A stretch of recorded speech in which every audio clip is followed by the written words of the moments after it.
Governor, you mentioned Washington. I just quickly want to get your take on what the president wants to do, committing another $300 billion to infrastructure repair, that sort of thing.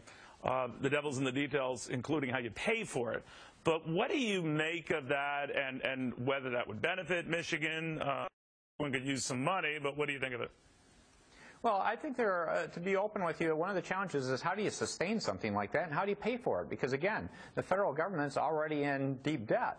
What I would suggest is that there are other areas that I don't think are getting enough attention. And one of those in particular is I think we have a skills gap in our country. And what do I mean by that is we have a lot of people still looking for work, very talented people, but they require additional skills and training to hold jobs today. Employers have lots of openings. I'll give you an illustration. In Michigan, I went to a tool and die company, Proper Tooling. And I talked to them that they said across Michigan, the tool and die companies could hire about 8,000 people.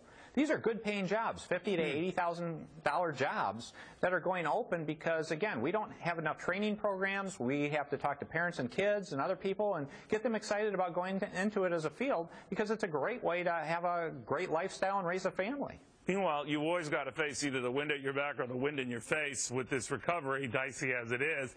We had a guy following the retail chain saying the consumer is certainly slowing down. It's not all weather related. So do you worry that this economy is heading into a rough patch and that hurts you in Michigan?